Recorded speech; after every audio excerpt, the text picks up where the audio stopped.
First Rodeo Radio, where the race begins. The homies have reached the starting gate, and they're off. What's going on, Frank? Thanks for joining us here. Hey, how you doing, man? You doing good today? Pleasure having you on. I think we met. It was a core memory for me as an owner. We had our first winter at Oaklawn Park, first starter there, first winter, and met you guys over there. What's it called? The crosswalk at the bar across from Oaklawn. Oh yeah, the legendary crosswalk. You can't miss it. Right across the street from the entrance. Good times were had. Good times were had for sure, and hopefully we'll get back there soon. But typically we kind of start this thing with like an origin story, but I think it might be more fun is if you started with like your favorite memory as an owner.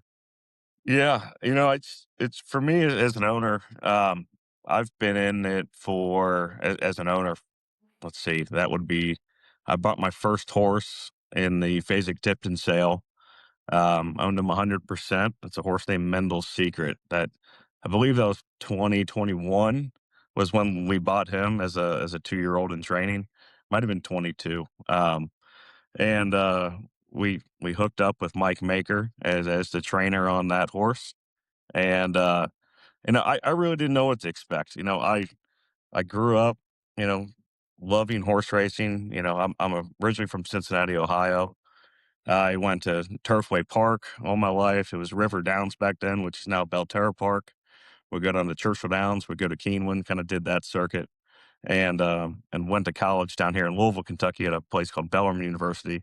And being from and going to school here in Kentucky, there's no professional sports. So what you did is you went to the horse tracks. You learned about all that, and always wanted the opportunity to own a horse, and had my opportunity during that time. And it wasn't big investment. It was pretty big. I mean, he was $60,000. I was looking to get into it, and we ended up buying him. Had no idea even if he was a brown or gray, or I had no idea. I was working with a bloodstock agent back then. His name was Deuce Greyhouse, and he had good luck in the past. He bought Tepin, which is one of the best fillies, in my opinion, of all time. And we hooked up with Mike Maker. So it was cool learning about the experience. And I went out to the barn. I was full into it. I watched every breeze ever since he was there. I went out in the mornings and saw him gallop. Mike probably, I don't know if he liked me at the barn 4 days a week, but I was back there. And he was training really, really well. And, the original plan was to run him at Ellis Park for his first time out. And I thought, there's no way, that we're going to be running in maybe maiden special weight. I was thinking probably maiden 50, first time out or anything like that. But, after seeing him train, and Mike says, hey, we're going to go down to Kentucky Downs for your first start. We're going to run in $150,000 maiden special weight. I said, you got to be kidding me. And so I remembered vividly. It was September 1st. We were 8-1. We booked Tyler Geffman on him. And Mike says, hey, get ready. This horse can run. Long story short, he went wire to wire. We won our first race ever with the first horse I ever owned 100%.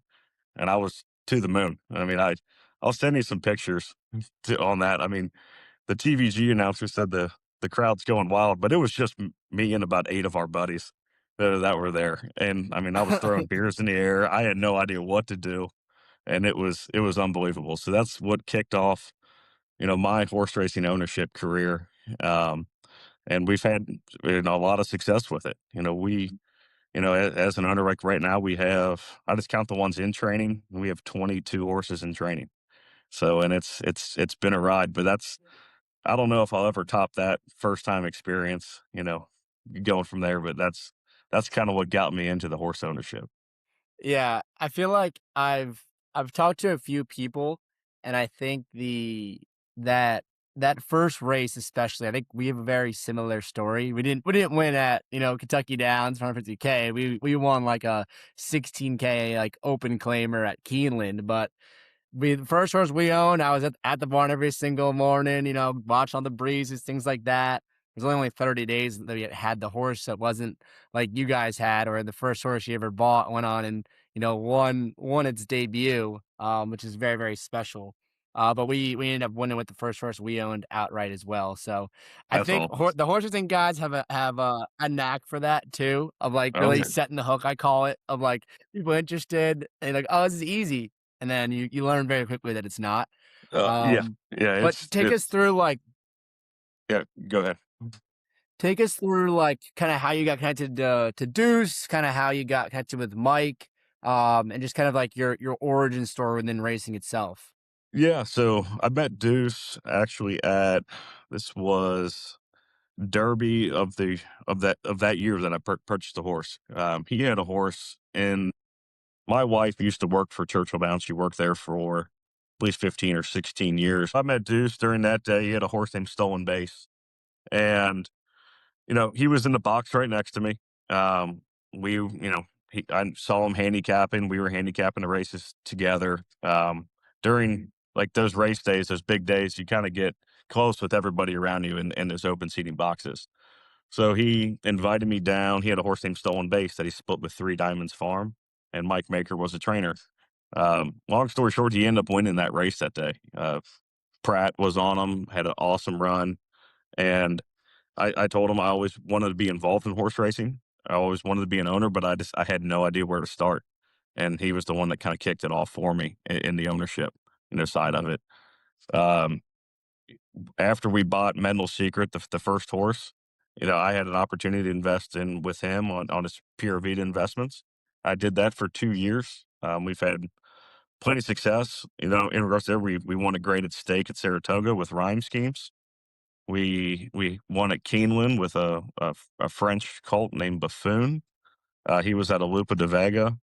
We had Smokey that year as well, and I was part of that group for 2 years. I mean, without him, and I wouldn't be in the spot I am now. I learned a lot from him, but I knew after those 2 years, I kind of wanted to do my own thing, and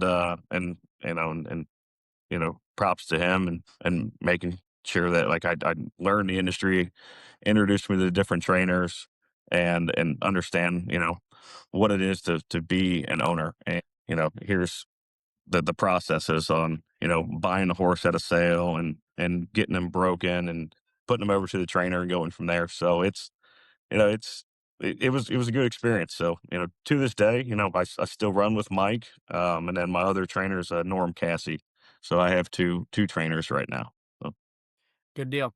Yeah, I think it's interesting to see how everyone kinda gets into ownership, and I think everyone has their own, like, unique pathway into it, and it's counterintuitive. Like, you would kinda think it's fairly easy to get going, but then, like, there's definitely this feeling when you're first starting out of like, "Am I doing this the right way?" Like, I'm yeah, kinda just trusting this trainer and, like, we're getting good communications with it, and I show up to the barn, but it's like, there's definitely like a learning curve. I think that's like a place where horse racing can improve is like, you know, getting more people in to start and kind of like showing them the ropes, as well as like kind of pointers like, hey, like look out for X, ask, you've been talking to this trainer, this agent, ask X question, Y question.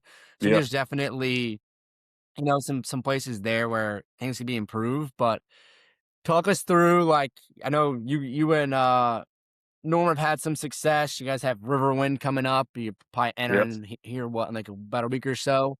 yeah, yeah. Kind of take us through how you met Norm and how's that relationship's going. Yeah, so I met Norm through the Pure Vita. When we had horses through him, he had rhyme schemes. Um, Rhyme schemes was a hell of a colt out of Go Sapper. Um, his first start for Rhyme Schemes, I remember it vividly. We were at Churchill Downs. Rhyme Schemes was running the maiden special late, and he didn't have blinkers on, and he fired.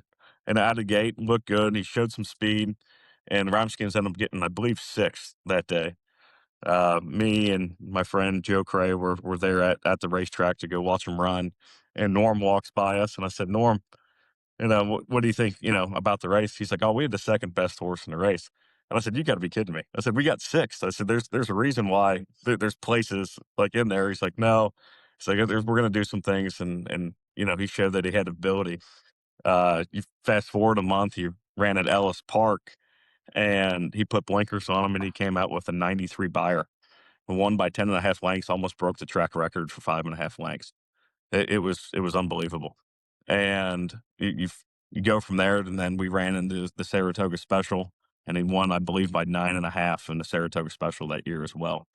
So I always trusted Norm. I think he's a great trainer, and you know we're kind of almost like the same person. I mean, I look at him more as a good friend than a horse trainer. So we talk daily, and that's kind of blossomed our relationship in regards to owner trainer, but also friends as well.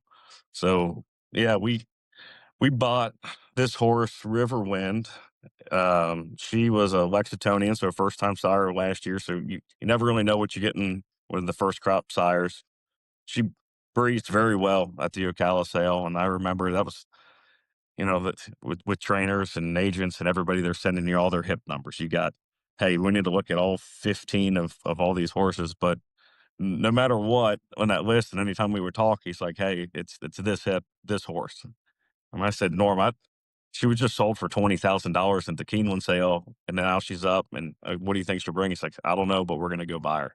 So we ended up buying her for 155,000, and she's looked good ever since. She had some setbacks, like most 2-year-olds do with shins, but came out of it well, and has been training unbelievably well. Her first race was that weekend, actually, that I met you. I believe we met on a Saturday, and she raced on a Monday, and she went out and won by 8.5. I mean, it's awesome and rewarding to see a horse when it trains as well as it does, and you see it, in the morning, and then it also, brings it out on the track. And she hasn't looked better since. So she came out of the race great, and we're going to try after the Purple Martin Stakes.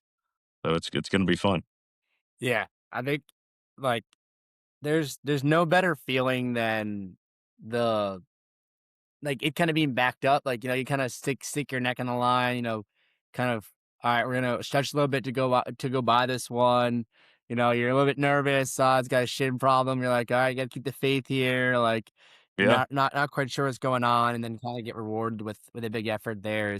Is really nothing better. You guys all shipping down for the race? Yeah. I'm going to try to make it down. So it's going to be exciting. So, it's, I'm in a little predicament that weekend. It just depends. I need to call Mike today or tomorrow, because we have a Derby hopeful as well with Mike. A Curlin colt named I Did. He broke his maiden at Churchill Downs. We had Irad on him. He's been doing well, and then he's had a couple setbacks in regards to like some lung infections and things that horse owners know, that that the public really doesn't know, that you're going to have a little bit of setbacks. But he is over that, training unbelievably well, and we might be running the Virginia Derby that day as well. So if they both get in, it's going to be a predicament. Do I go to Oaklawn, or do I go over there to Colonial Downs for the Virginia Derby? So it's exciting. So Well, we're enjoying it, and yeah, it's amazing to get on that. I have 2 Derby points, which I never thought I would ever have a horse, in that, kind of realm. But, there's a chance. So we'll see if Mike wants to go that route, and as long as the horse is sound and healthy and ready to go, hopefully we go after a chance for it. yeah, it's super exciting. I'll be at the Virginia Derby. We got a little crew that's gonna ship up for it. So if you Okay. don't make it to the Virginia Derby and choose Oaklawn, I can hold down the fort for you guys. Hey, you run down there in the winner's circle. So yeah, I split that horse with some great guys. I believe it's Mike's biggest clients. It's Paradise Farm Corp and Dave Stodacher, and it's actually Dave's one of my neighbors. It's in here in Louisville, Kentucky. So it's it's a small world in horse racing, but I mean, hands down to those guys for inviting me in. The bigger horses, and just teaching me in it, because they've been in it for, I would say, 40 plus years, and they see everything. They they've had every experience, won multiple graded stakes, and then it's good to have those guys in your corner too. So Oh yeah, learn from the best there for sure. yeah. Maybe talk us through. So you got 22 horses in training. Talk us through your guys' kind of strategy there. I think you guys mainly are buying 2-year-old sales and then claiming some. Kind of walk us through how you got to 22. Yeah. So, it's, I think I'm a degenerate at heart. So, and if I go, a little bit in on something, I go 100% all in, if not 200%. So it's a passion of mine, and making sure that, I'm very competitive. So I played tennis in college, and there was something, outside of college when I kind of like lost like a little bit of that edge that I was missing. Starting different businesses and working for different companies. I done very well, in regards to that. So, but horse racing has kind of filled like that void of the competitive edge. And I tell everybody, there's no better feeling in the entire world when your horse makes that final turn and you actually have a chance to win. And it's a feeling that you have to experience. You can't explain it to somebody, of all the time and the effort and going into there. Um, on the claiming side, when I look at horse racing, I kind of look at it as a sports team. You want to build it out where I always want to have action, but I always want to be racing at every level possible. But I also have to look at it as a business. I told myself I would also never buy a yearling, just because I don't want to invest, all the money that it takes. And then, shocker, last year I bought a yearling in September. So, I went against my rule. He's out of Epicenter. He looks great. I mean, he looks like a big 2-turn dirt horse, and he's doing really, really well. But yeah, I mean, in regards to purchasing horses and how we kind of got to this, part of it, that, you know, we mainly go after 2-year-olds, in training. Right now I'm using Justin Casse and Norm Casse mostly, and then I also use Mike Maker, for those horses right now. And we've had, good luck with it in the past. And I also love just the action, in regards to claiming. So, I didn't really know a lot about the claiming, horses until we owned some of them, where it would be like our first horse, Mendel's Secret. He, did real well off the bat. He was in allowances, got second allowance. He ended up having a breathing issue. So we, fixed that. And then, what happens in every business is that, you just can't, run it and just keep paying bills and keep going to that. So Mike said, "Hey, let's put him in a claimer." So that was my first kind of, like introduction to it. And I was like, "Oh man." So you could actually claim horses and see their pedigrees and see how they've done in years past and their previous races. Then I kind of got ate up with it. So we started claiming horses, I believe in the last like 3 years. And we've had a lot of success, where the biggest success in claiming was a horse named Awesome Aaron.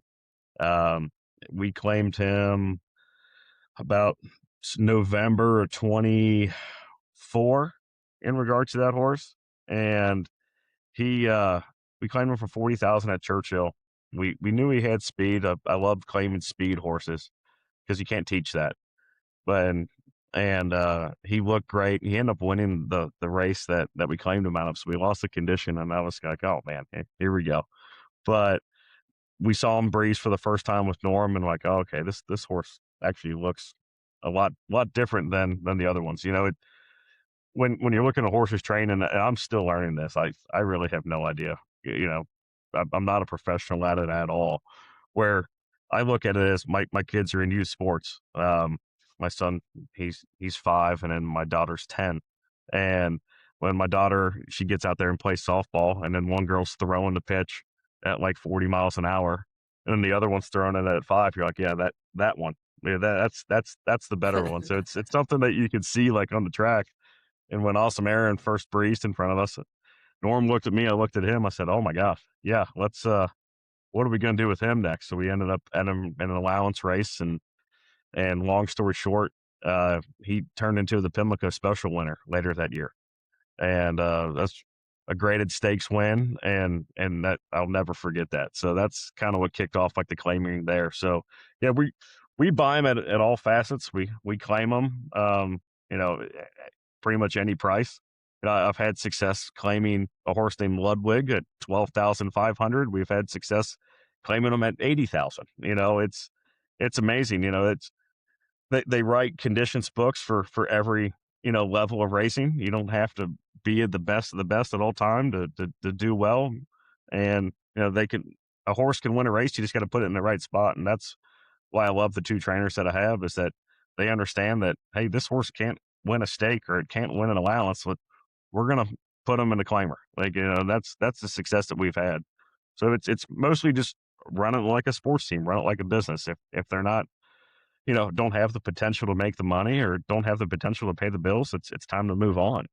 But it's also fun, learning and training a horse and going from there. And it's just a fun experience. So yeah, we own them at every level, from Ludwig at a 12.5 claimer till we bought Delancey Street from D. Wayne Lucas after he passed, me and HX Suited and a couple other person and Mark Bleeden.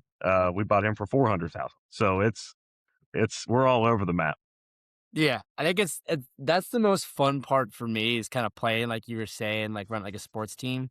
Like you're kind of like a little GM in a sense, and it's like, all right, like, how you gonna allocate your money? It's like, oh, you're gonna trade for draft picks. That's kind of like buying at an auction, especially yearlings. It's like you really don't know.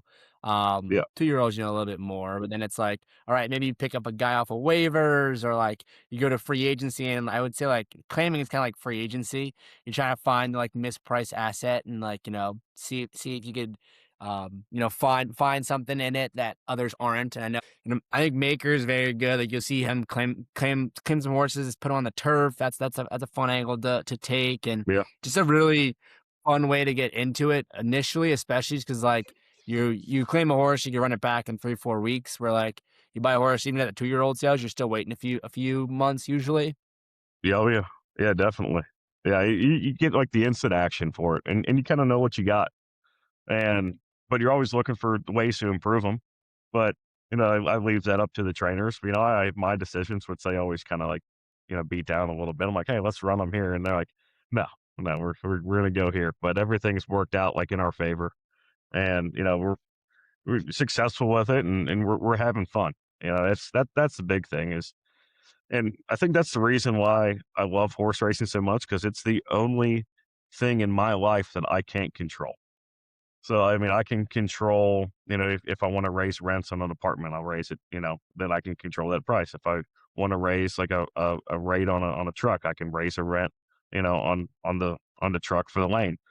But in regards to horse racing, it's you put a jockey on them, you train them, you get there, and then you put them in the gate, and you're like, okay, like I have no control. But I think that's what keeps bringing me back, and just that excitement of wins. So, and I mean, there are ebbs and flows. I mean, there's been times where I haven't won a race for 4, 5, 6 months at a time, but then you look at like the past week.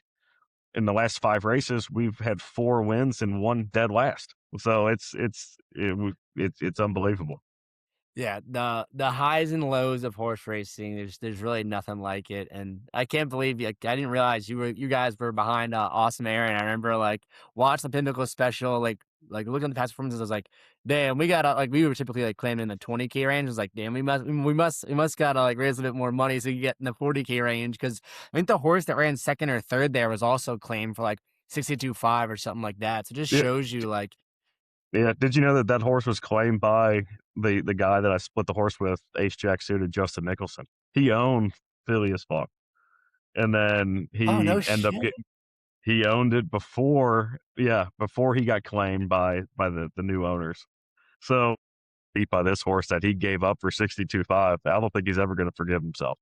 Yeah. So, but no, it ended up working out. So it's a small world, but it's fun. I mean, we have a good time. So There's really nothing better. And like it's like I think like you said, you kind of have gotten in on horses from like 400K down to like 12K, and it's like no matter where you're winning, no matter what level you're winning, you're having a good time. I mean, like if Jason Worth, who's won a World Series, says like he had just as much fun winning on Tuesday at Tampa and a 5K claimer, like who am I to like oh yeah, compare my thrills to that, oh yeah.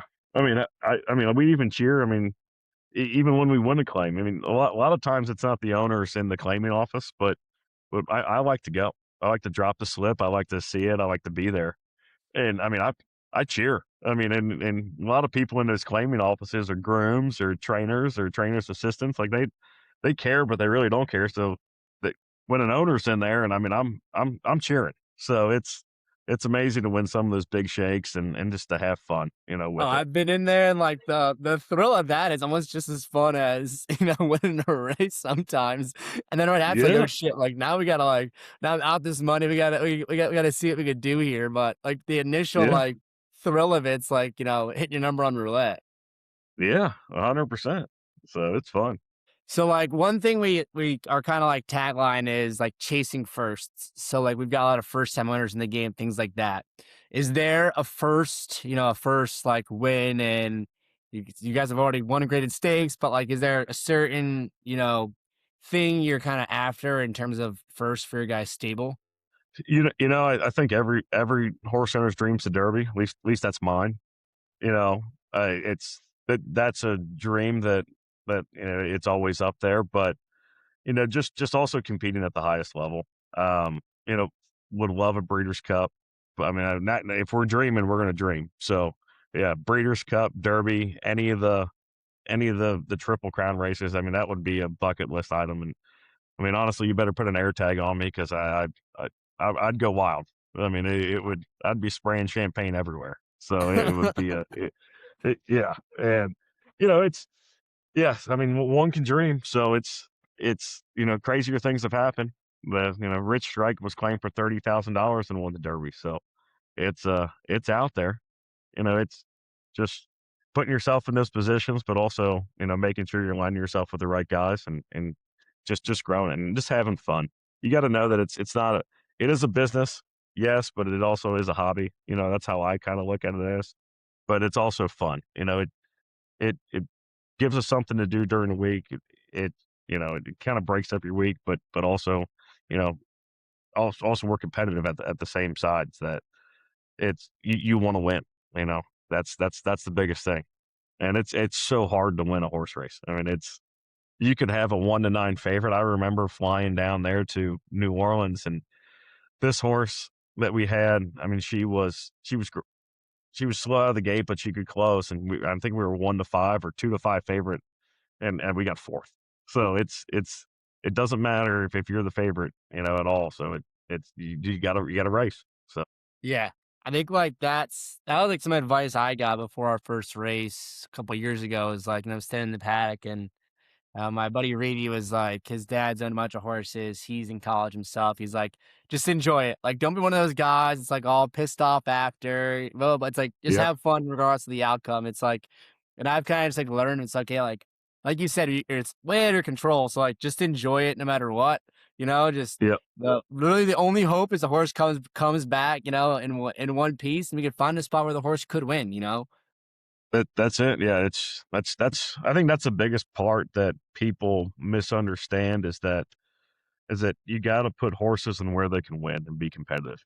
Because this game, because yes, I could put in a horse and that we claim for 12.5 and then a 1x 2x allowance. What are the chances he's going to win? Probably zero. But if we put him in like a 20 or 12.5 back or 16, yeah, we got a good chance to win. So it's positioning his horses to make sure that they're competitive in the areas that they are. And I think that's what like set us apart and making sure that we're aligned with the trainers in regard to that. And I'd rather like I always tell the trainers we use like I'd rather err on the side of being a little bit more aggressive and kind of jamming them in where they're going to be more competitive. Just 'cause it's like the money Yeah. for first at a lower level is better than the money at last. And at the end of the Yeah. day, it's when you're Yeah. new to it. Like we have as part of it, it's like 150 different people. Like most new to horse racing, they really don't care for winning at Belterra for 10 or winning at Keeneland for 32. So it's like let's go get the win. Like. Yeah. Yeah. Yeah. Get the win. Yeah. It's tough. And I've said it before. It's the toughest. I think it's the toughest thing to do is to win a horse race. So it's just with the time, the effort and everything. And like, with you, starting this and with all these new horse owners, a lot of people, like I didn't understand, with horses, like I had to learn through it, like being an owner, like they only race, maybe once every 6 or 7 weeks. So it's not like they're racing all the time. So, you build up, you train to it, you pick your spot and, like a good horse is going to run maybe 6 times a year, 6, 7 times a year. So you only have those shots. So, put them in the right spots and get there and make sure that they are competitive. So, But yeah, that's what I had to kind of just settle down and teach myself in regards to this. Yeah, 100%. On that note, like you said, they kind of learn that like your first few years being an owner, like what do you think is low hanging fruit to improve the game? I always coin it as like my magic wand question. You've got unlimited money, everyone buys in. Like, what would you change to make the sport better for everyone involved? You know, I think it's accessibility. Um, let's say you're sports betting, okay? So if you're betting on a line for sports, you have every statistic available, like in regards to, this player, he was injured 2 days ago. This guy shoots 43% from three. This guy they're playing in regards to this. And you don't have to pay for any of that stats. For horse racing, if you want to get like the daily racing form, if you want to get any of the forums, it costs money. So, and I think like a lot of the younger guys, I mean, they're like, okay, yeah, I want to bet on horses. I really don't know what to do. And then maybe teaching them like and making that stuff more accessible to like the betting apps and going from there. And I think just making it easier for like the younger generation to like understand like, hey, this is what a furlong is, this is what your workout times are. Here's what the races they've ran in. Just explaining that like to them but also having that accessibility that they don't have to pay for that. And I think that will grow it, tremendously in regards to that. And also, just having access to like the different like tracks, it's during like the big days. Yes, it's tough, but I mean, it's, to get like a good spot, at Keeneland or Churchill Downs, I mean, you're going to have to pay like some serious money. So, but maybe have it more accessible for people. That's kind of what I was, that's what I always think. Yeah. I think like on the data side, that's something I've been kind of banging the drum on for a while. Because it's like there's no other, you walk into the casino, they're not like, oh, like we're charging you $10 to get in, Yeah. $10 to get like, there's a board on roulette that tells you what numbers have come up. Like that's obviously data that's used. I know in baccarat that's probably more popular and indicative Yeah. of future hands than roulette. But for me, it's like there's definitely an opportunity here for horse racing in terms of like AI kind of like from two different lanes. Like there's a lane of like, okay, like there's going to be more of a pendulum shift towards like in real life experiences as we become more and more cyborg, more and more AI driven. But I think Yeah. especially with the new to horse gambling generation, like AI can be an incredible tool for people that, it's a very large barrier of entry, not just as it costs you $10 to buy the form, but having to understand what it all means and piecing the puzzle together. I mean, like Yeah. I love doing it. I think there'll always be a place that will love doing it, but there should be like, a little GPT wrapper that really is just centered around horse racing where you could upload some past performances like, hey, like I really like this jockey, like what horse would pair well with an exacta and like kind of have that Yeah. data like available, but like give people some control over some of the things too. I think it's like I don't think people want to just blindly bet like some random person's picks, but if they feel like they're involved in like prompting the Yeah. chatbot, I think it will, get people going a little bit more. Yeah, yeah, definitely. Because that's like the first thing that like, let's say you bring new people to the track, and then you hand them a form, and they look at you like, I have no idea what this means. And then you kind of like explain it to them, and by the time like you get to race 4 or 5, and after you explain it to them, they're telling me what they're going to pick the next race. So and then they get excited about it. So it's a learning curve, but it's also fun. That's what keeps everybody coming back to the races, and it's a social event too. So it's something that, you know, when people that don't come to horse racing and don't come to tracks, we invite them for the first time, they're shocked. Like they just think the Kentucky Derby, if you just ask somebody out in the country, I would say 90% of them, you say the Kentucky Derby, they think that entire day is one race. They have no idea that it is a 14 race card, that everything's going on. Every 30 minutes, you got a race to bet on. And it's a hell of a day. So just, maybe explaining that and going from there and just educating people on what a day at the races is like will help out like a lot. Yeah, I agree. And it's like once like the biggest challenge that we kind of face as a partnership is like just getting people to the track because like we can I think like people get excited about it. They're like, okay, they want to learn more. Like, oh, it's $500. Like, I might as well just get in. Like, people get in, but it's like the struggle for us is like you got to come out. Like, you're gonna enjoy this, sure. Like seeing it through a computer Yeah, screen, but like when you get out to the track for a full day, the big days, no matter where they're at, whether you're in Arkansas, Louisiana, New Jersey, New York, there's nothing better. So it's like yeah, we're kinda like creating these events on the big days, and then if you're able to align it with a horse you got running and you're there for a full day, like there is really not no better feeling, no better day, regardless really how yeah. the horse runs. Oh yeah, it's yeah. You can't beat it, and it's a fun day. Any other like ideas that you've kind of thought through? I mean, one thing that's really nice about horse racing too is like is a very family friendly event. Like I'm sure you've probably brought your kids to the backside the whole 9 yards. So that's another like thing that I really enjoy about it as well. Yeah, yeah. It's definitely laid back. In regards to the backside, the backside's my favorite spot. I mean, that's where you see all the grooms, your trainers, everybody, all the exercise riders, everybody's talking. I mean, it's fun. I mean, you see them in the barns. The kids can go and up and pet the horses, and that's experiences I think they're going to have for the rest of their life. It's just building those bonds, building that experience, building that family, togetherness that that I'm always looking for. Like as a dad, as a husband, just as an adult and growing. Making sure that we are doing these experiences and that's something too that maybe other people can have access to. I know at Churchill Downs they always have like kind of a backside tour, and they go around to the different barns, and people love it. So it's something that I mean I think they have one almost every day during the meet. So it's always packed, and just growing that experience that's something too. Yeah, 100%. All right. Any other stories you want to tell before we rip through some rapid fire questions here? No, I think we kind of hit the basis. So yeah, yeah. What do you got? You've been on a hell of a ride since Mendel's Secret won first time out for you guys. Oh, yeah. We've had ups and downs. So it's but more ups than downs. So that's a good thing. 100%. All right, let's get into the rapid fire questions. They're mainly like one word, one phrase answers. Okay. All right, favorite racetrack. I would agree. It's a sneaky one. It's sneaky, so much fun there. Is it? Favorite horse of all time. Ooh. Oh man.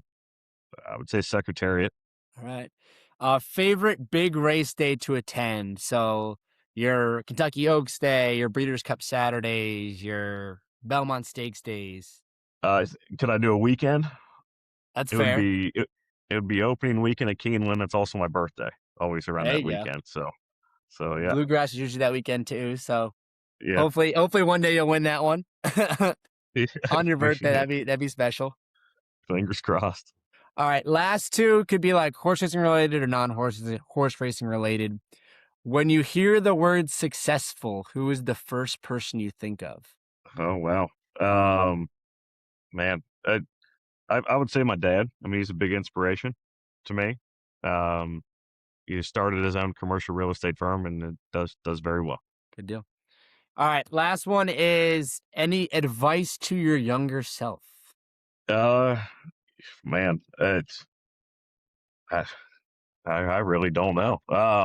Because I am still young. I mean, I'm 38, so it's we're still starting off in this career. But for me, I've done everything that I've wanted so far.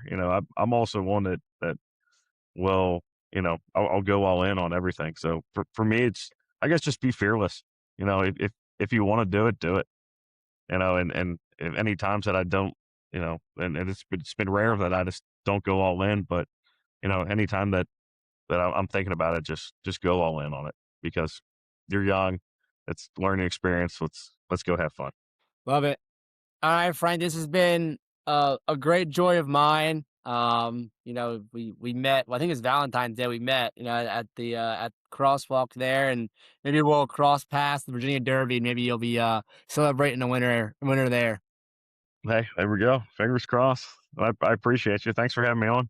Of course, Frank. Thank you. All right. Appreciate you.